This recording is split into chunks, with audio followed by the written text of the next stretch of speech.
A man found a lost phone, but instead of returning it to its owner, he smashed the screen to pieces. Half an hour later, he called the owner, told her he had found her phone and left it at a repair shop, and urged her to come pick it up right away. The owner walked into the repair shop in high spirits, completely unaware that she had walked straight into a trap set by the man. He handed her a repair ticket, saying she had to fill in her information before he could fix the phone. The owner found it odd that the ticket required her to provide her phone passcode just for a screen repair, but she filled it in anyway, eager to get her phone fixed quickly. Unexpectedly, the man did not rush to repair the screen. Instead, he neatly pried open the back of the phone, unscrewed the screws, removed the motherboard, secretly replaced the camera with a special modified one, and only then put the screen back on. But that was not all. He then unlocked the phone with the passcode the girl had provided, connected it to a computer, and installed a Trojan malware program into the system. Next, he took an identical phone from the cabinet, plugged in an adapter cable, and cloned all the data from her phone onto it. The owner was overjoyed to see her phone looking as good as new, but her nightmare had only just begun. Through the Trojan he had installed, the man could remotely control the special camera in her phone from his computer, turning the device into a live surveillance feed right by her side. Her every single move was watched closely by the man, down to the smallest detail. Even more terrifying, every action she took on her phone was mirrored in real time on his device, leaving her with no privacy at all. After days of surveillance, he had learned every last detail about the girl. He knew her name was Nami, that she had a full-time job during the day and helped out at her father's bubble tea shop in the evenings. He knew her favorite drink was grapefruit juice, her go-to game was PUBG, and she only had two close people in her life, her boss at work, and her best friend Lisa. Even more disturbingly, while Nami slept at night, he remotely controlled her phone and went through every single app on it. To him, Nami was now as transparent as a blank sheet of paper, with no secrets left. With all this information in hand, the man moved on to the next phase of his plan, to insert himself into Nami's real life, and then torment her to death little by little. That night, the man dressed up meticulously to match Nami's exact type, then showed up at her father's bubble tea shop. He ordered a grapefruit juice right away, and sat deliberately playing games at a table. With his handsome looks, friendly smile, and perfectly aligned interests, Nami could not help but notice him. The two struck up a conversation quickly, and Nami was amazed to find that they clicked perfectly, both in their appearance and their core values. Her father, however, warned her afterward that everything about the man felt too perfectly coincidental, like it was all deliberate, and told her to keep her distance. But Nami was already smitten with the man and refused to listen, even getting into a heated argument with her father over it. The man watched their entire fight unfold in real time through Nami's phone. He decided he needed to get rid of the father who stood in his way first. That very night, Lisa was staying over at Nami's place, and the two had been talking non-stop, neither of them touching their phones. Seizing the opportunity, the man remotely controlled Nami's phone to send her father an apology text, along with a link. He told the father to click on it, saying all her friends had been playing it lately. The father thought nothing of it, pleased with his daughter's apologetic tone, completely unaware that the link contained his malware, which would install itself automatically the second it was opened. Later, through monitoring the father's phone, the man learned his new delivery had arrived. He disguised himself as a delivery driver and dropped the package off at the front door ahead of schedule. When the father came out to pick it up, the man suddenly appeared behind him and struck him over the head with a brick, knocking him unconscious.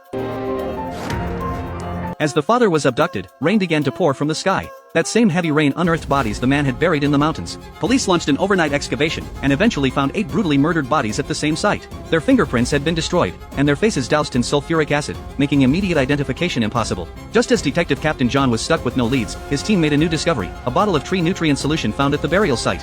Who would be giving trees nutrient drops in this remote, desolate area? Puzzled, John searched the surrounding area, and sure enough, found a grapefruit tree with an 4 nutrient drip attached. Even more critically, a tag hung on the tree, bearing the name Nick.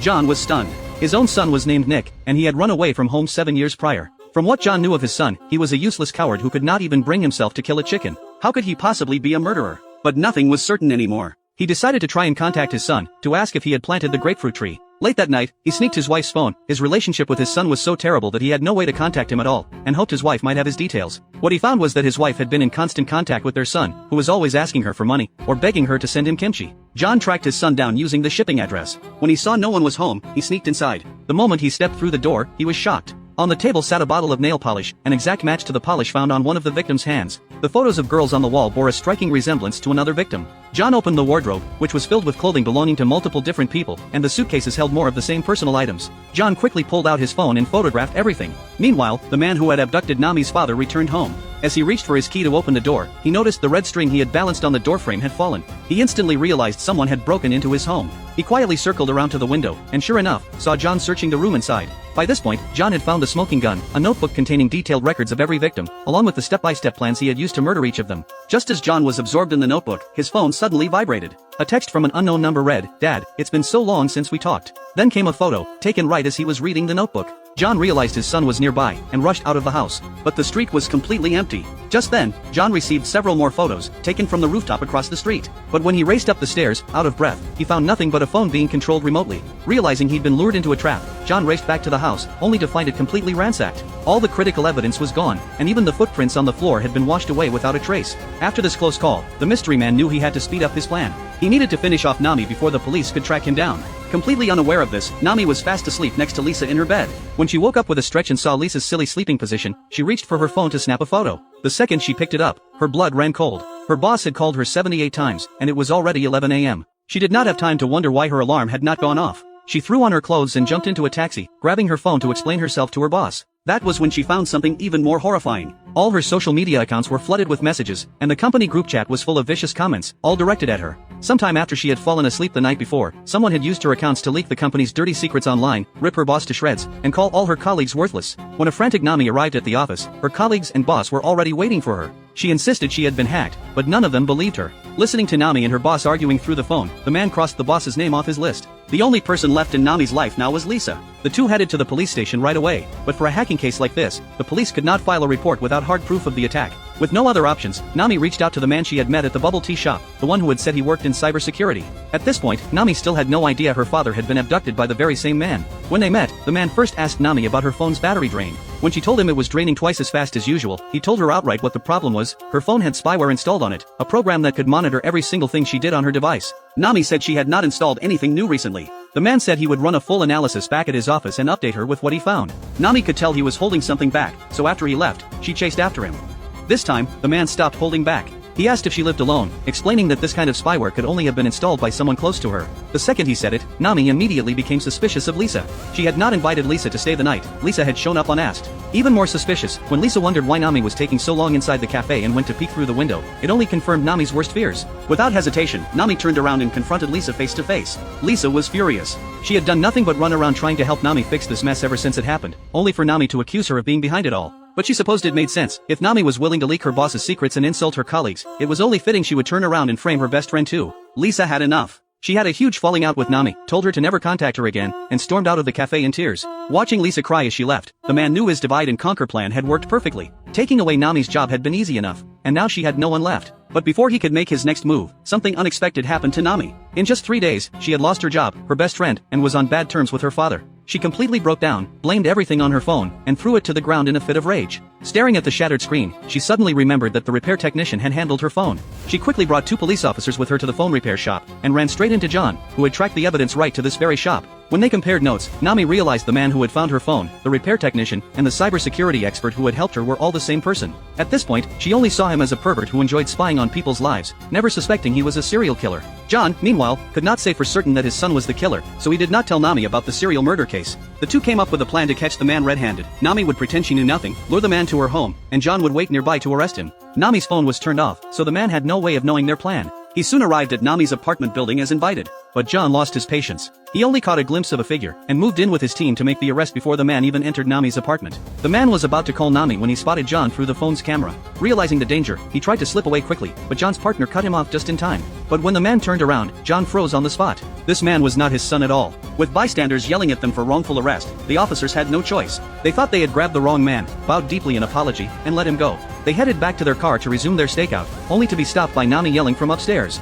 She had just gotten a message from the man, saying he had a last-minute emergency and could not make it. None of them realized their plan had already been completely compromised. Meanwhile, back at the police station, the investigation had officially linked the serial murders to Nick. As Nick's father, John was forced to recuse himself from the case entirely, with no further involvement allowed. For Nami's safety, John advised her to stay somewhere else for the night. Before leaving, Nami switched to her old and used phone, and John drove her to her father's house. When she opened the door, it looked like her father was fast asleep in his room, so she headed to her own bedroom. No sooner had she laid down than she got a text from the man. He said he knew she had switched phones, sent her a phone number, and told her to call him right away. She had just texted back asking why, when she heard a phone vibrating right next to her. She dialed the number in disbelief, and the vibrating sound came from the ceiling above her. Terrified, Nami ran straight to her father's bedroom. She ripped back the covers, only to find a pillow in the bed. She locked the door behind her and pulled out her phone to call the police, but the number she had just dialed was deleted before her eyes, and the phone started taking photos on its own. The man had snuck into her apartment while she was at work earlier that day. He had only meant to look around, but when he found her old phone in a drawer, he had bugged that one too. He never thought it would come in handy this way.